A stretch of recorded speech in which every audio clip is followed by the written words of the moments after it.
got married on the 28th. Always celebrating. Coming up to us, nobody would come to our wedding. That's one idea. It's easy to remember.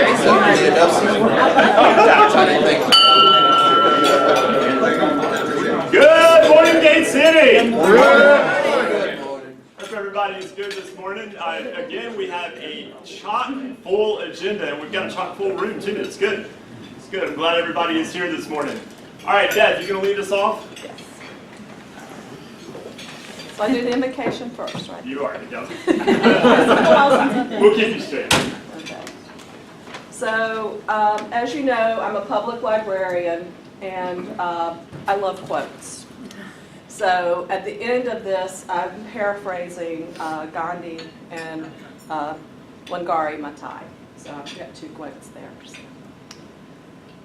We start our day with our families beside us, no person beneath us, and the bonds of Rotary between us. Our worries behind us, our goals before us, and no task beyond us. With a thirst for knowledge, and a desire to help those in need, with a quest to be the best we can be, and dream of peace in the world. Let us be thankful for our Rotary friends and the fellowship we have. And let us go out today and be the change we wish to see in the world, together for a better world, with those who radiate intrinsic goodness for humankind.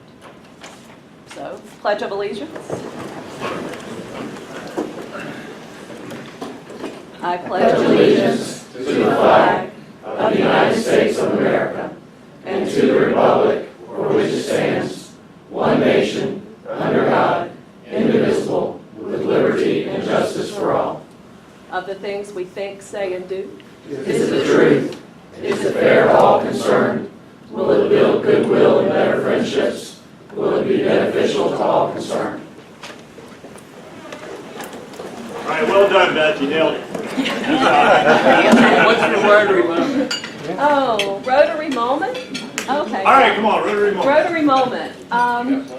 Gosh, I think, the service projects I've been involved with, the fundraisers have all been so meaningful. But I really think it's the quiet moments and the one-on-one conversations and the going out for lunch with just one Rotary member that have been the most meaningful Rotary moments for me.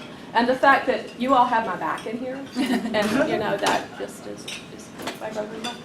It's great. Thank you much. All right, Matthew, you got a Sergeant at Arms report. I do, Chris. Good morning, everybody. Good morning. We have 45 Rotarians here this morning, which is fantastic. I love it. Sam Hummel from Crescent is joining us again. Ashley Wigglesworth and Beth Sheffield have a guest. I guess it's a joint guest. Do you want to stand up? This is Toni Klebanowski. She's our exchange student from Berlin, Germany, and she will be singing with us in a minute. Oh, not a minute. Oh my gosh, sorry. I just became a mother and I'm already forgetting about him. No, this is George Wigglesworth, my husband, my better half.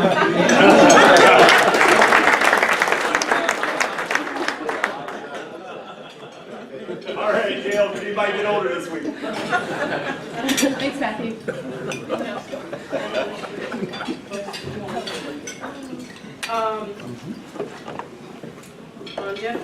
Jeff Tillman is going to have a birthday on the 26th, and Jonathan Smith is going to have a birthday on the 29th.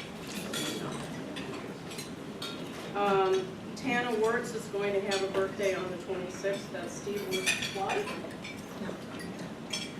And Tony Kumar is going to have his 31st wedding anniversary on August 28th. And Tom Richardson is going to have his 18th wedding anniversary on the 28th. Member anniversaries. Parker Crescenzo is going to have his first anniversary with Gate City on the 28th. And Tom Phoenix, his renewal, 1 year. Here a long time. That's a long year, Tom. Let's give everybody a clap.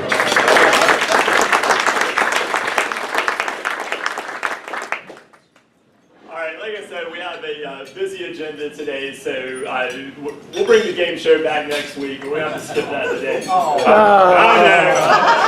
know. I'm so upset about that.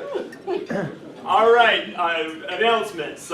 Justin, the golf czar, what do you got for us? A couple of you have emailed me back privately, so nobody else would know that you guys wanted a team. I'm not sure if you guys don't trust everybody else in the club to be on your team, but I'm going to get those out to those people today.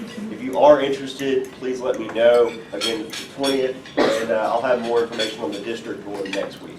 So. All right, very good. Thank you. Dale had to travel this week, but he did want to remind everybody to sign up for Clean Sweep for September 10th. And I don't want to get all preachy this morning, but he did ask that I convey. Last time at Clean Sweep, he had 12 people sign up. He had 6 show up, and 2 of those were not even Rotarians. So of the 12 that signed up, we had 4 that actually showed up. So, this is typically an hour-long project, if that. It's a district-wide project and something that's real important. So if we make time to get out there on September 10th, we definitely need to do that. Chip, you want to do a blast again about the grants? Yeah, I sent out again the request for a grant from the past President's Committee. We have a budget of $10,000, and as of this morning, I sent it out the first time on the 11th. We have a request for a grant from Dale and from Hope Ride. So we only have 2 requests. That's $5,000 apiece. If that's the way we want to do it. But, come on, give me your grant request. That's all I can say. Pickstock, October the 29th, we'll be putting the team together here. And we got this wonderful crisp weather. So I'm thinking about barbecue, football, fall weather. So I'll be getting something out on the Pickstock cooking team soon. Thank you. And Chip, you and I have been talking about pulling together and getting a big rotary smoker. I meant to call you yesterday. There was a Greensboro PD patrol car that was pulling a big smoker behind it yesterday. So, if they've got one, we got it. All right, we got to get going. We got to get going on that. All right, happy dollars. Oh yeah, baby! I was thinking about a police car pulling a barbecue. Can't quite picture that. And I have to do it. I have to embarrass them every time. But anybody who's new to our club, all the old people know it. But Sam Humble is the godfather of Gate City Rotary. On the bell. He was with Crescent Rotary, very foundational in getting this club. And I just want to say that because, as much fun as this club is, it's really because of the foundation that the early guys set, and all the old timers know it. And so you can give me $1. It's all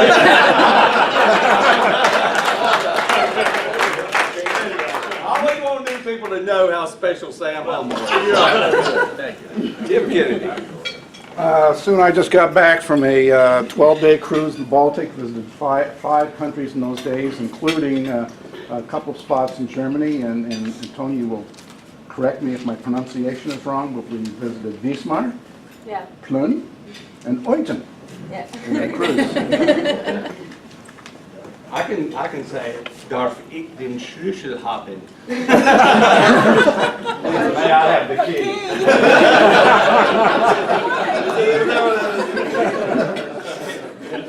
What? Let's see now. Wait, before I give you this, Ralph Jones? Yes. Do you have anything to say before I give him some? Well, I was just gonna, Yeah.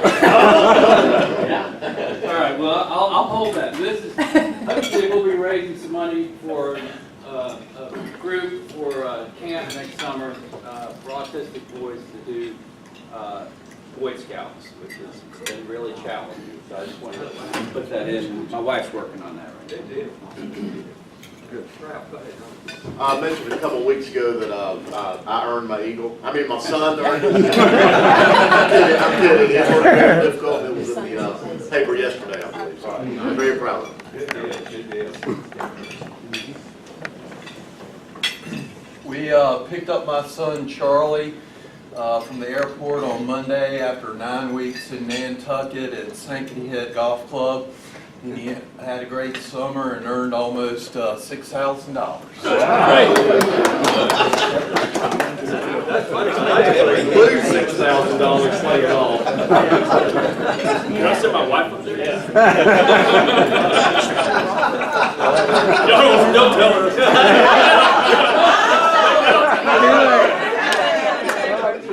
I don't edit out. No edit. My wife and I, as of last Friday, are officially empty nesters. We sent our son off to Hampton, Sydney, where he's excited to get started. 44 years old, and empty nest. I don't know what we're going to do for the next 4 years, but I think we're going to have some fun. All right, I'll say it again. You're never an empty nester until they're off your cell phone plan. Sure, that guy has to. Well, some of the fun you can have when you're an empty nester is just going to the coast by yourself. So last week, I just went down there by myself. I bought a little 14-foot Hobie cat. It's been 35 years since I've been on one. Spent a couple days on that. Caught some big red drum with my nephew off Cedar Island, and then did some flounder jigging. Just spent a week doing whatever I want. All right. Just a quick happy dollar to say Ralph Jones, thank you for being a great guy and a helpful spirit. So. Well, he had asked for tickets to the tennis tournament this weekend, I guess. I didn't know that much about it, but I did get 4 tickets, and unfortunately he's not going to be able to go. So whoever wants them is welcome. He mentioned this. Somebody's eating that while it was happening. I thought you were going to give me money for Judge Hassel. A couple of years ago, I had an opportunity to have the privilege of attending with a delegation of judges from North Carolina an oral argument at the United States Supreme Court. And in a few minutes, you're about to see why that was worth at least $50. All right. Well, hopefully nothing about the appellate court or the Supreme Court, but my youngest Wilder is his rush chair for his fraternity, and he's had 2 smash blowout parties. Everybody's patting him on the back. Ran into some of his fraternity brothers in Greensboro at the golf tournament. I said, "What are you guys doing here? Aren't you going to be back in time for the party?" He said, "Oh yeah, it doesn't start till about 11. We got plenty of time to get back down there for that." So he calls Sunday afternoon after the last party's gone. He said, "Dad, I've had 2 smash rush parties. We've got a lot of good-looking pledges, but I got a serious problem." Unfortunately, he's walked right into that problem that a lot of adults have. He's blown his budget, and official rush hadn't started. Well,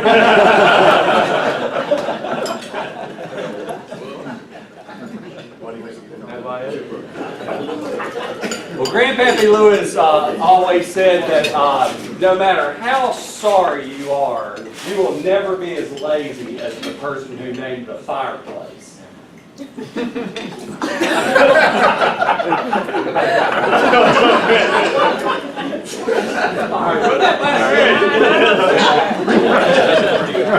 Yes. That was just too deep for this group. I've laughed about that all week. All right, so always a good day in Rotary is a day that we can induct a new member.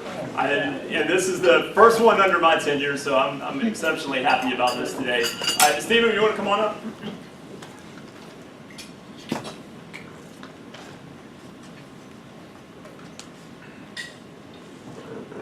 And Robbie, you want to join us too, please? Just here. Yes.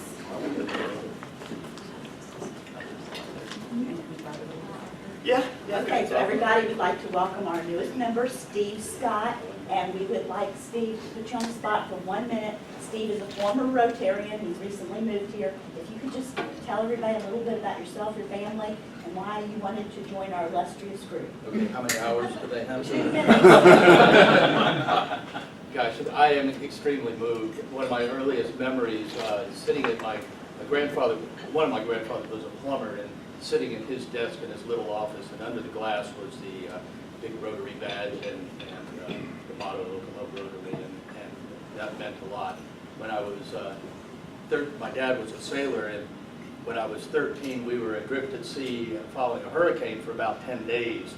And my first public speaking was to the Rotary Club of Boynton Beach, describing our harrowing adventure. And so my Rotary memories go way back.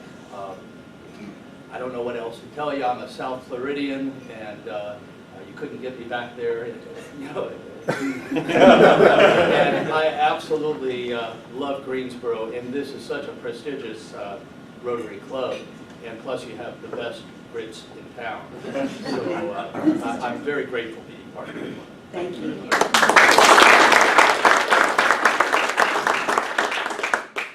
As has already been alluded, in the spring of 1991, Gate City Rotary was founded with the ideals consistent with what the program of Rotary has been about for over 100 years now. And in that vein, at this time, it is my pleasure this morning to welcome Steve Scott, and as the latest member of Gate City Rotary. And as you've already heard from the supporting people here, on behalf of the Board of Directors and our members, we sincerely welcome you here, Steve. Our welcome is not only in anticipation of the good fellowship we'll share with you on Thursday mornings and during social outings. We welcome you for your strong arms and sturdy back, which will help us carry out many service projects which, in a small yet significant way, make our community, our country, and our world a better place for all to live. For all here, Rotarian and non-Rotarian alike, let's all be reminded of some important facts. First, Rotary is not a political organization, but all Rotarians are vitally concerned with everything pertaining to good citizenship and the election of good men and women to public office. Second, Rotary is not a charitable organization, yet its activities exemplify the charity and the sacrifices that one should expect from people who believe that they have a responsibility to help others. And third, Rotary is not a religious organization, but it is built on those eternal principles that have served as the moral compass for people throughout the ages, as well as the foundation of our great country. Rotary is an organization of business and professional people pledged to upholding the highest professional standards. Rotarians believe that worldwide fellowship and international peace can be achieved when business people unite under the banner of service. So I would like to request it every time as we do it, that you now stand. Please stand for the pledge of this following church. Steve, you have been chosen for membership of the Rotary Club of Gate City. Your sponsor and fellow members believe you to be a leader in your special line of work, and that you embody the qualities of head and heart that fit you to interpret and impart the message of Rotary.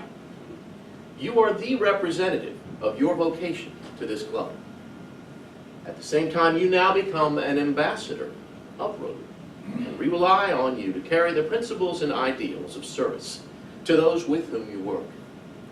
Additionally, we expect you to help inspire us, your fellow Rotarians and members, to become better Rotarian members.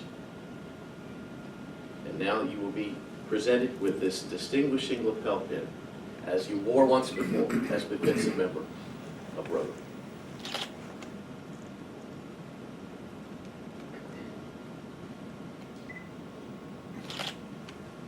All right.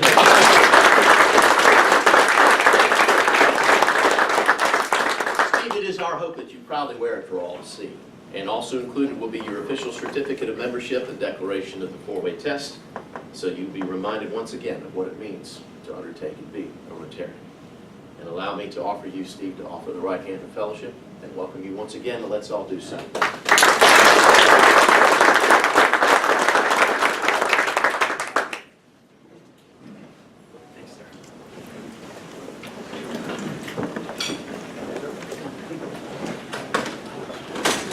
All right, Ashley.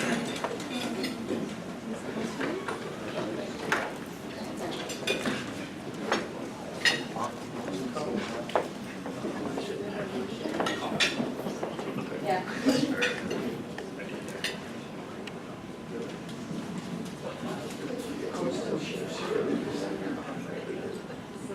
I'm Antonia Kiwanowski, but everyone calls me Toni. I'm 16 years old and comes from Germany. I live near Berlin and I arrived on Monday, so today is my first day in Wiensbau. I have a twin sister, but we look very different, and I have a 3 years older sister, and now she's 19. I go to school in Potsdam, and it's 1 hour away when I go to school with a train. In my free time, I play hockey in a club that calls Zehlendorfer Westen, and I play hockey since I'm 4 years old. And I'm so happy that I can play field hockey here in Wiensbau too. On Tuesday, I had my first field hockey training here in Wiensbau, and I really like the team and the coaches, and I think I will have much fun with the girls. I'm doing an exchange year with Rotary because my older sister had made exchange year with Rotary from 2013 to 2014, and she was in Venezuela, but had to change the country after half of year and change to Argentina because in Venezuela the political situation is a little bit hard and difficult. And yeah, however, she was very excited from the year in both countries. Now I'm an exchange student too, and here in Wiensbau I will go to the Grimsley High School, and I find the school is much bigger. Many more students as my school in Germany has, and the weather is very different here. So it's so hot, but I like the weather and I like these typical American houses, and yeah, I like Wiensbau. And now I have some presents for your club from my club at home. And the first thing is a flag from my club. And the second is a Berliner Bär, and the Berliner Bär is since about 1218 the official animal of Berlin, and it's still today part of the coat of arms of Berlin. Yeah. Got it.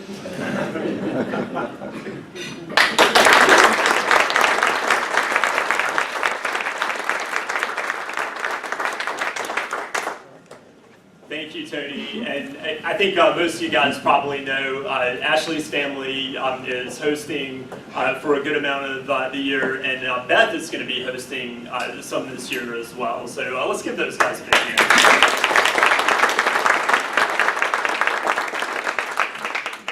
And Tony, I know you've got a lot on your plate. We're going to send you back with a flag, but I didn't want to bombard you with stuff today that you might lose track of, but we'll definitely get you a flag before you head back.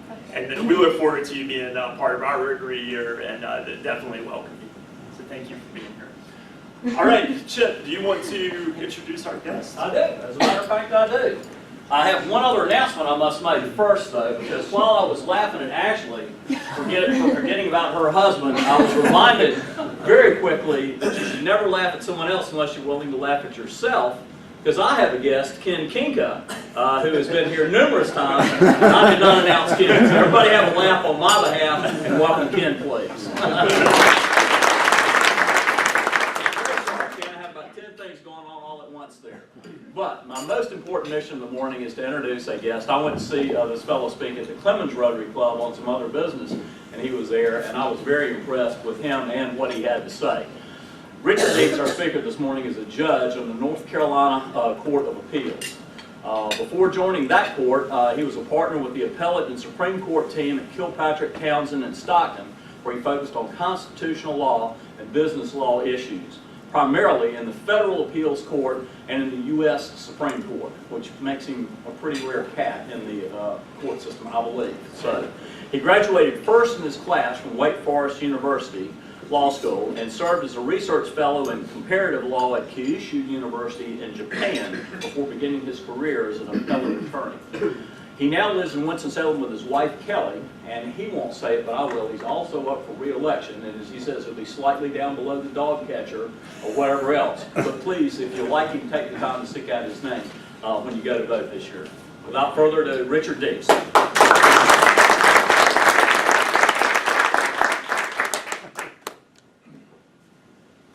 Well, good morning, everyone, and thank you for having me. I've been giving this presentation, I think, for about 2 years, actually since before I was appointed to the Court of Appeals to fill a vacancy when I was just a private lawyer, and I gave it to civic groups because I really love the U.S. Supreme Court, and I want folks, especially non-lawyers, to understand the court. And a fair number of the groups I've given this to are Rotary clubs, so I understand the key to this presentation, which is to keep it exactly on time. So I've got 10 or 15 minutes, so I'm going to go pretty quick. But the first thing, it used to be, and in fact, I got this joke when I got here this morning. It used to be when I was a lawyer and I would give this speech, that this would say, aren't you too young to be giving a speech on the U.S. Supreme Court? I'm 40 years old, and people are constantly saying, you look awfully young to have been to the U.S. Supreme Court, or now I get, you look awfully young to be a Court of Appeals judge.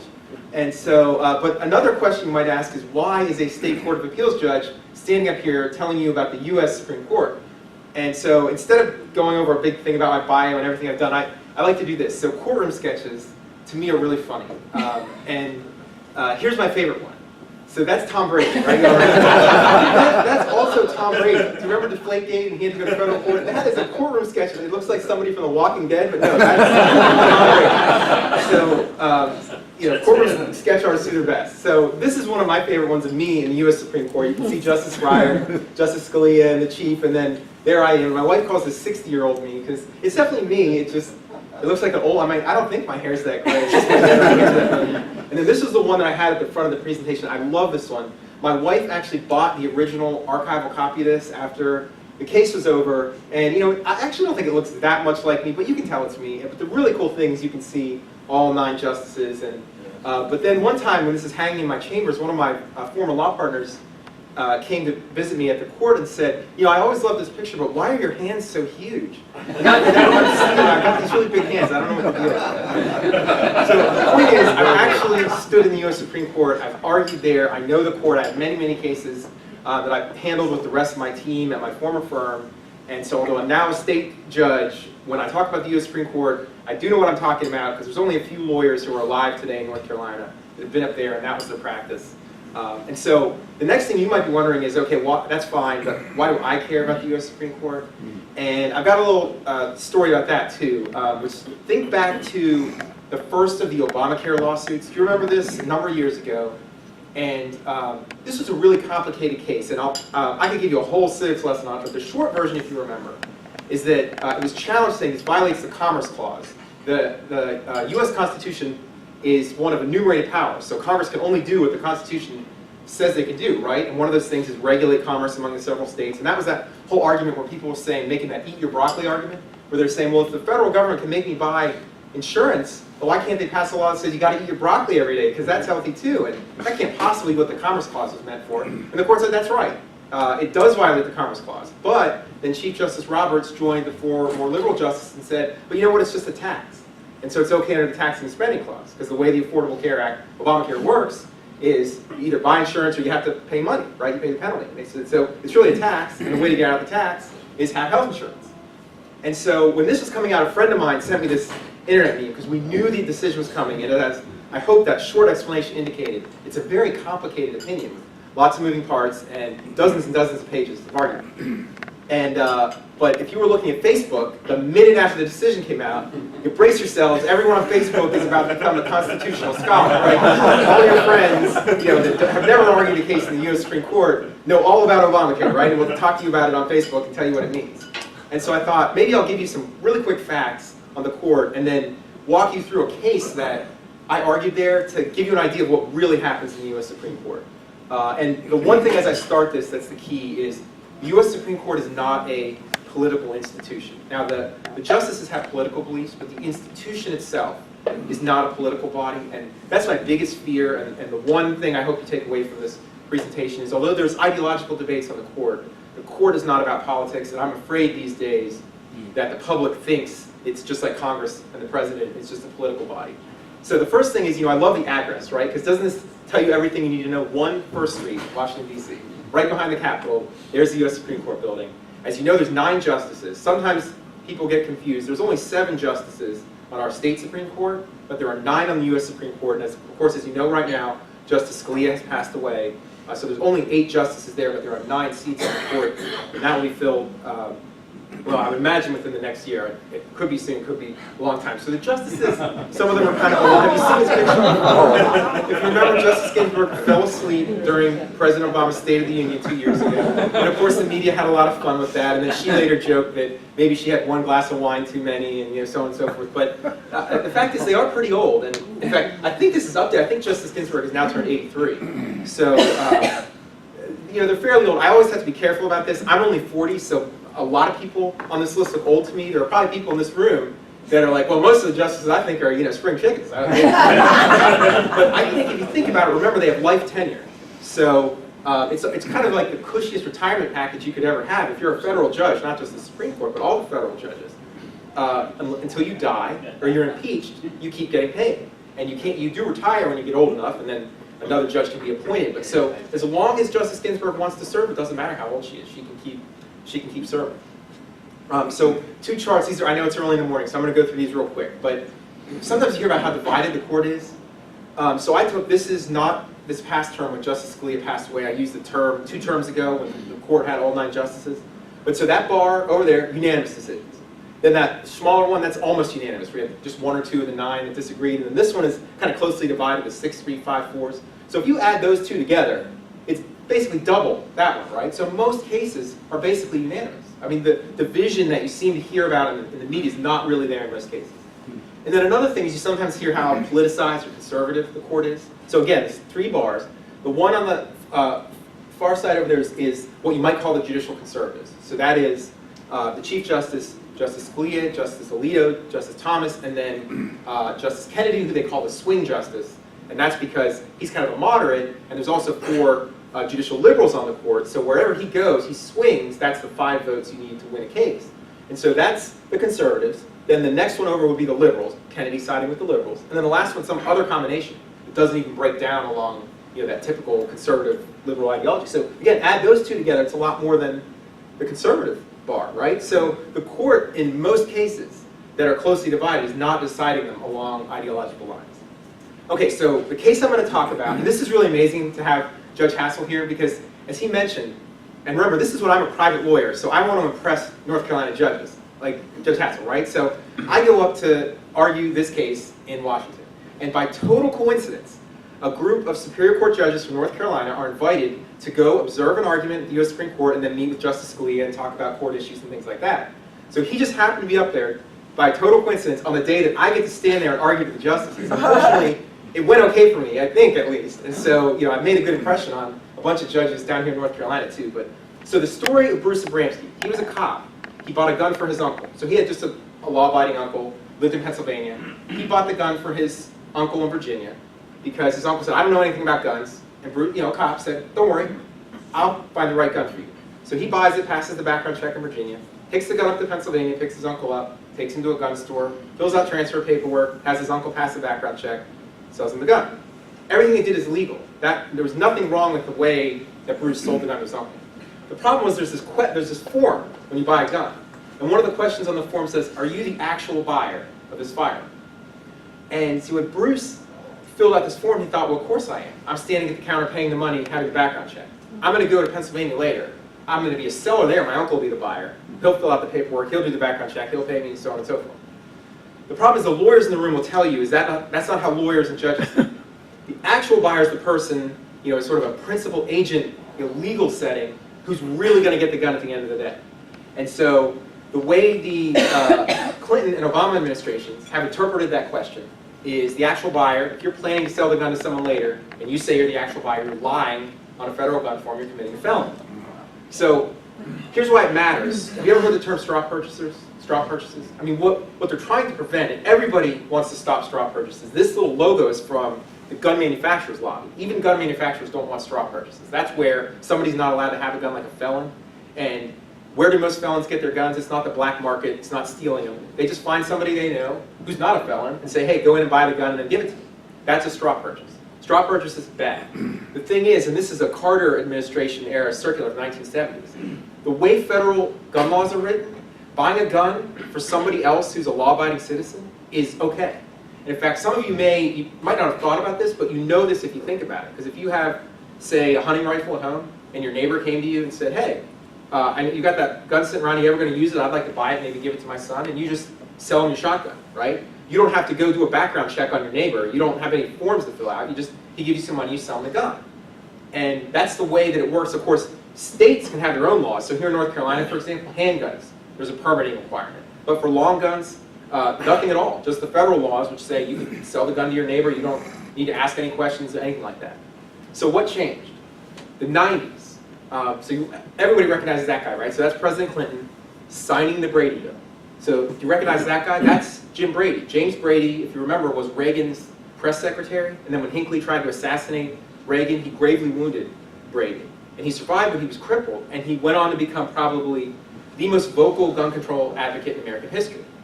And with the Brady bill, if you remember what Brady checks are, starting in the 90s now, when you go to buy a gun, they can do an instant background check and figure out if you're allowed to own a gun or not, right there as you're standing at the counter buying the gun. So here's the real problem in this case, and the reason it went all the way to the U.S. Supreme Court. There is in the law now what many viewed as a loophole. Because the way the federal laws are written, you can buy a gun, and as long as the person you're selling to is another law-abiding citizen, you can sell it to them. But the Brady bill background checks only happen at the gun stores. So the way the law was written, you could go in and buy a gun and just walk out and sell it to someone who didn't want to have the Brady check and all the paperwork and everything. And a lot of gun control advocates that pushed hard for the Brady bill didn't like that, said this loophole needs to get closed. And so this is, I like to put this is the most important slide, I think, of the day. So judicial ideologies. People think when you hear judicial conservative or judicial liberal, that means political conservative or political liberal. It's not the same thing. So you could be a political liberal and be a judicial conservative. It's just different views of the role of the courts. And so a judicial conservative says we look at what Congress did or what the state legislature here in North Carolina did. And we don't ask questions about what they were really trying to do. We just look at the law. And we assume, well, this isn't a very well-written law. That must have been a compromise. This was the best they could get. If they, had the ability, the political will, they would have written a better law. And judicial liberals say, no, we need to figure out what were our lawmakers trying to do. And we need to vindicate that purpose. We can't just ignore it and end up having the law mean something we know that they didn't want it to mean. And so that, as you see, that was the fight in this case, right? Because the judicial conservatives saying, this is a gun law. I mean, people fight over these gun laws in Congress like crazy. So this isn't a loophole. There are no loopholes in gun laws. If something's not in there, it's because if they put it in there, the law wouldn't have passed. What the judicial liberal would say is, but this totally undermines the Brady bill. What's the point of having all of this work to have background checks if you can easily get a gun without the background check? And so that's the fight that was going on.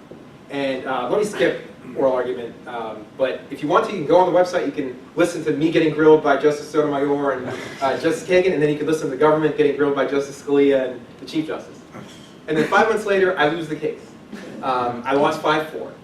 And I knew this coming into it. So Justice Kennedy, the swing justice, he's a California judge on gun cases. He tends to lean to the left. And so I knew this would be a hard case, and had told the client going into it, this is going to be a tough one. And so here's what Justice Kagan said in the opinion. She took what you might describe as a judicial liberal position and just said, this was a misrepresentation. It doesn't matter that you, Bruce Bransky, this one guy, didn't understand what actual buyer meant. The law says you should have understood that. And so it was a misrepresentation. You lied. You lied on the form because it said, are you the actual buyer? And you knew at the time that you bought the gun that you were going to sell it to your uncle. So you weren't the actual buyer, your uncle was. And then Justice Scalia wrote the dissent.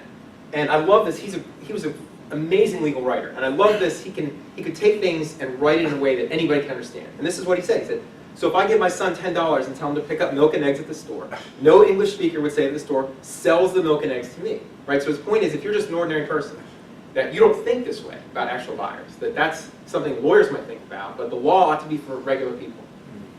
And so, but this is a tough case for me because now that I'm a judge, I have to follow Justice Kagan. I like Justice Scalia's opinion, obviously, because I believe in it. But if one of these issues ever came to me now, that's the U.S. Supreme Court. The buck stops there. So there's nowhere else for Bruce Bransky to go and lost the case. And I sometimes joke with people, it's a tough way to lose 5-4 because I will always ask myself, why couldn't I have just gotten Justice Kennedy? You know, I just needed that one vote to win. And there's a great joke about this because Chief Justice Roberts is one of the best appellate lawyers that is alive today. And when he's argued many cases in the U.S. Supreme Court before he became a judge and then the Chief Justice. And when he argued his first case in the U.S. Supreme Court, he lost 9-0. And someone later asked him, wow, why do you think he lost 9-0? And he said, well, because there's only 9 justices on the court. Sometimes the cases are losers. There's just, you can't win. But a 5-4, you know, it'll haunt you. It keeps you up at night. So, and then I always get one other question, so I'll answer it now, which is what's Bruce doing now? And I'll tell you, it's kind of sad because remember, it's a felony to lie on a federal gun form. So he's a convicted felon. Now, I think the trial judge that sentenced him understood that this wasn't fair, and so he didn't go to he got probation. He didn't go to prison. But what's one of the things you can't do if you're a felon? Own a firearm. What do most former cops do as their jobs later? Well, something where you are going to be packing heat, right? So he did some MMA fighting. I keep track of him on social media. He's doing some fitness training and things now. But you know, his case was very important to gun rights advocates, and I think at some point down the road he will be pardoned by the president. So I'll be watching for that in the future now. Any other questions? Yeah. Yes, sir. What precipitated the whole thing anyway? How did anybody... Oh, yeah. I mean, did his uncle kill somebody? Right, I get this question too. Bruce's ex-wife reported him to the police. And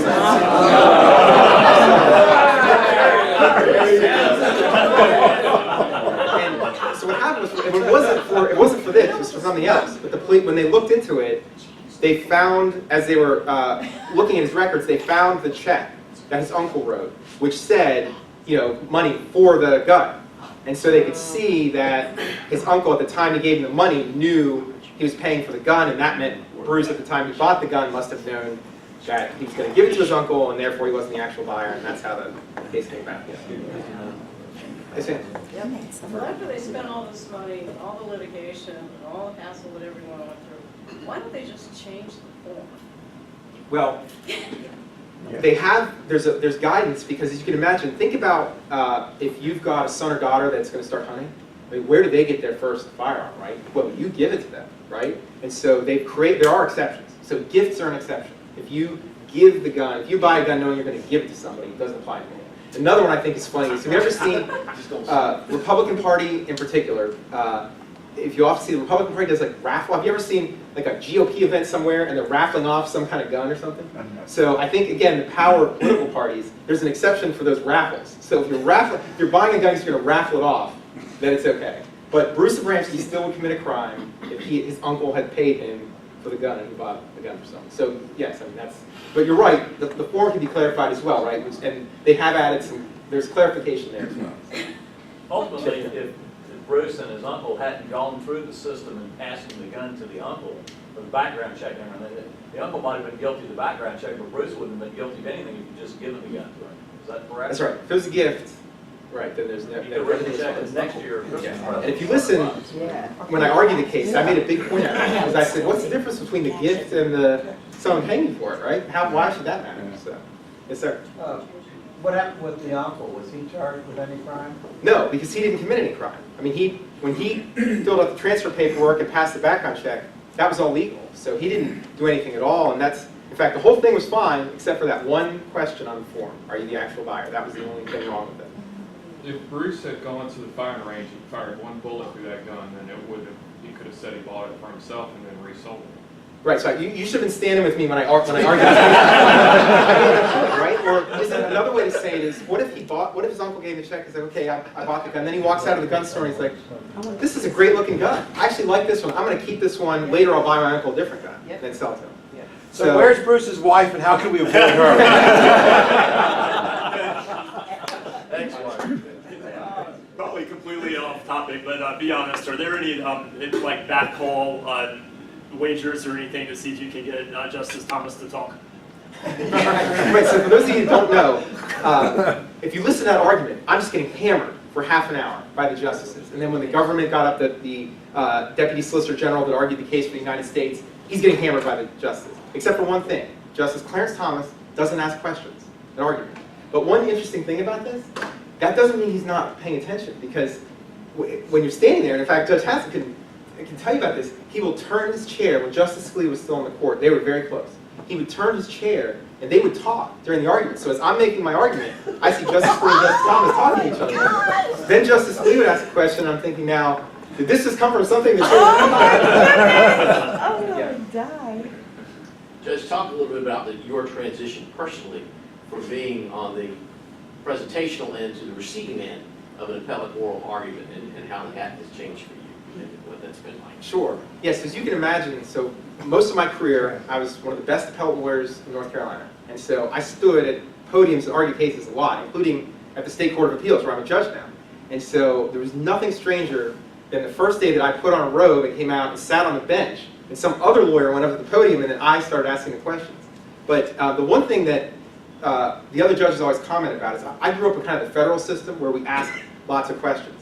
And one thing that sometimes people complain, even at the trial courts in North Carolina, is that the judges don't do that enough. Now, Judge Hassel is not like that because I've argued in front of Judge Hassel. Also, he asked a lot of questions. And I ask a lot of questions at argument too. And the reason is, I think, imagine if you hired a lawyer and you went in and you had your court hearing, right? When you walk out, what's the first thing you're going to say? How did it go, right? And there's nothing worse than having your lawyer say, well, I don't know, I gave a speech for 30 minutes and then the other side gave a speech for 30 minutes and, you know, we'll find out when they tell you how we ruled, right? So I like to ask questions so at least I can get some information and then the lawyers and the parties that are there kind of have an idea of what I'm thinking, right? So, well, thank you all for the time. I really appreciate it.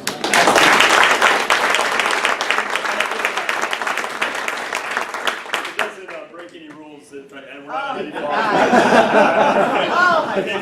Draw a raffle ticket for us. For milk and eggs. It's a gift. It's 196.